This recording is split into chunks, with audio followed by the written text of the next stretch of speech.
बताया जा रहा है कि उन्हें नक्सलियों के द्वारा धमकी दी गई है। फिलहाल पूरा मामला क्या है? देखिए, कल जिस तरीके से हमला हुआ और 10 जवान जो है शहीद हो गए और आज उनकी श्रद्धांजलि सभा रखी गई थी, जिसमें खुद मुख्यमंत्री भूपेश बघेल पहुंचे हुए थे।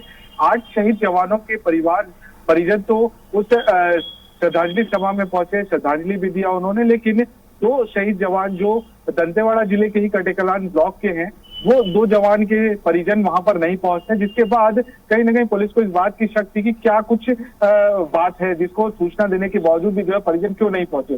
तो इस बात की जब तस्दीक की गई तो उसके बाद पुलिस की जो टुकड़ियां है वो जो है कटेकलान ब्लॉक के उस गांव में भेजा गया जहां से दोनों जवान थे। और दोनों जवान के परिजनों से जब बातचीत की गई तो उनसे ये जानकारी मिली कि नक्सलियों ने कल देर रात एक चेतावनी दिया है कि किसी भी प्रकार के जो श्रद्धांजलि सभा है वहां पे वो ना पहुंचे, और साथ ही साथ गाँव में श्रद्धांजलि के बाद गाँव में अगर उनका पार्थिव देह लाया जाता है तो उन्हें अंतिम संस्कार भी ना किया जाए। तो इस बात को लेकर, इस डर से लेकर वो दोनों ही जवान के परिजन जो है वो श्रद्धांजलि सभा में नहीं पहुंचे हैं, जिसके बाद अब पुलिस को वो गुहार लगा रहे हैं कि सुरक्षा मुहैया करवाया जाए। अब इस बीच सबसे बड़ा सवाल ये उठता है, जो हम कल से जिस बात की जिक्र कर रहे थे कि गोपनीय सैनिकों के नाम को उजागर नहीं किया जाता है, क्योंकि गोपनीय सैनिकों के परिवार वालों को भी फिर कहीं ना कहीं खतरा हो जाता है। ऐसा ही कुछ बात अब सामने आया है, क्योंकि कटेकल्याण अब जिस एक जवान की हम बात कर रहे हैं उससे वो एक जवान गोपनीय सैनिक है। अब उस जवान के परिजनों को अब समस्या हो रही है, और इस बात की सूचना ना नक्सलियों की थी ना ही ग्रामीणों को थी कि वो पुलिस के साथ काम कर रहा है, लेकिन गोपनीय सैनिक तो के तौर पे वो पुलिस के साथ काम कर रहा था। लेकिन अब नाम उजागर होने के बाद उसके परिजनों के साथ साथ गांव वालों पर भी नक्सलियों का खतरा मंडराने लगा, जिसको लेकर अब पुलिस प्रशासन जो है सुरक्षा की मांग कर रहे हैं परिवार। साथ ही साथ अब पुलिस प्रशासन के पास एक बड़ा चैलेंज है। एक दिन पहले एक बड़ी घटना होती है जिसमें 10 जवान शहीद हो जाते हैं, और अब दो शहीद जवान के परिजनों पर जो है नक्सलियों का निशाना है। और क्या अब इस धमकी के बाद परिजनों को सुरक्षा मुहैया कराई गई है? और अब क्योंकि जो शहादत श्रद्धांजलि सभा रखी गई थी उसमें भी वो परिजन नहीं पहुंचे, तो अब कैसे आखिर उनके गांव तक पहुंचाया जाएगा पार्थिव देह?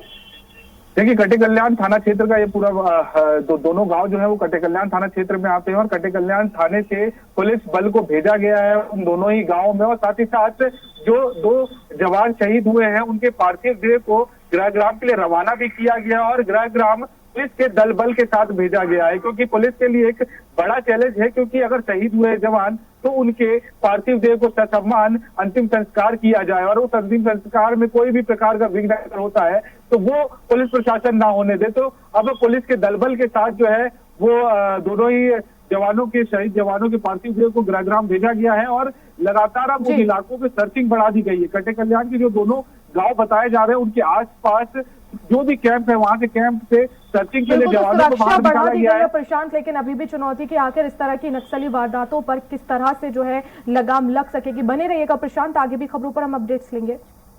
और दंतेवाड़ा के अरनपुर में नक्सल हमले में शहीद जवानों को सीएम भूपेश बघेल ने श्रद्धांजलि दी है।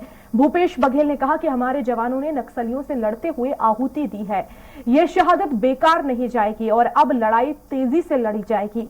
भूपेश बघेल ने कहा कि हमारे जवान नक्सलियों को जंगल में घेर कर मारते हैं और लेकर भी आते हैं।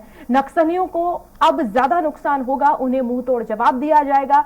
शहीद जवानों के परिजनों से पुलिस लाइन कारली में मुख्यमंत्री ने मुलाकात करके उनके प्रति संवेदना व्यक्त करते हुए हर संभव मदद का आश्वासन दिया। पीड़ित परिवार का रो रो कर बुरा हाल है। जवानों को श्रद्धांजलि देने पीसीसी चीफ मोहन मरकाम, बीजापुर विधायक विक्रम मंडावी, दंतेवाड़ा विधायक देवती कर्मा समेत दंतेवाड़ा कलेक्टर, आईजी, एसपी से लेकर तमाम पदाधिकारी पहुंचे हैं।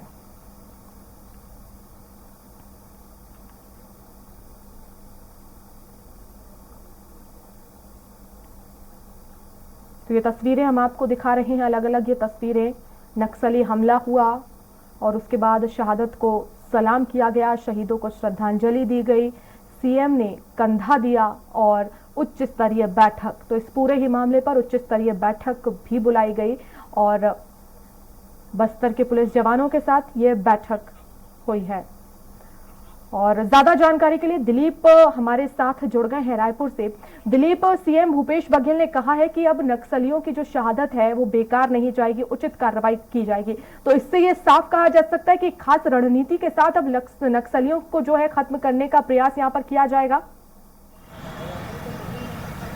जी बिल्कुल वर्षा, मुख्यमंत्री भूपेश बघेल दंतेवाड़ा में शहीदों को श्रद्धांजलि देकर वापस रायपुर लौट आए हैं। अभी थोड़ी देर पहले ही रायपुर में उन्होंने मीडिया के साथ चर्चा की और उन्होंने इन तमाम पहलुओं के बारे में बताया कि किस तरह से सरकार काम कर रही है और सरकार का जो उद्देश्य है नक्सलियों को धीरे धीरे, जिसके कारण लगातार नक्सली अब बैकफुट पर जा रहे हैं। उन्होंने बताया कि सरकार जिस तरह से काम कर रही है, लगातार गांव में विकास के साथ ही साथ तमाम चीजों को सभी पहलुओं पर फोकस करी है, जिसकी वजह से अब नक्सली बैकफुट पर है।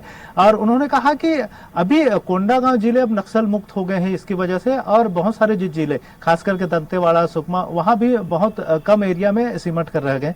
और जो घटना हुई है वो दंतेवाड़ा से 65 किलोमीटर तक अंदर तक जवान गए थे और वहां से जब लौट रहे थे तब उस दरमियान ये घटना हुई है। और उनका कहना है कि लगातार जवानों का मूवमेंट बढ़ा है। जवान नक्सलियों के मान जहां पर पहले जाना बहुत मुश्किल था, जो मुख्यालय है उससे महज 5-7 किलोमीटर दूर ही जा पाते थे, अब 30-40 किलोमीटर दूर अंदर तक पहुंच पा रहे हैं जवान। और धीरे धीरे नक्सलियों का जो वो है, मतलब एरिया है, वो सिमटता जा रहा है और वो धीरे धीरे वहां से पलायन भी करते जा रहे हैं। तो कुल मिलाकर सरकार की जो जवान और सरकार की जो नीति है, इसके साथ ही साथ विकास कार्यों पर भी विशेष जोर दिया जा रहा है, जवानों को भी तैनात किया जा रहा है, सभी सुविधा मुहैया कराई जा रही है। उन्होंने ये बात भी स्वीकारी कि कहीं ना कहीं जो सीआरपीएफ है और जो डीआरजी के जवान है, दोनों के बीच में समन्वय की और ज्यादा जरूरत है, क्योंकि हम आमतौर पर देखा जाता है कि डीआरजी जो डिस्ट्रिक्ट रिजर्व फोर्स के जवान है वो ज्यादातर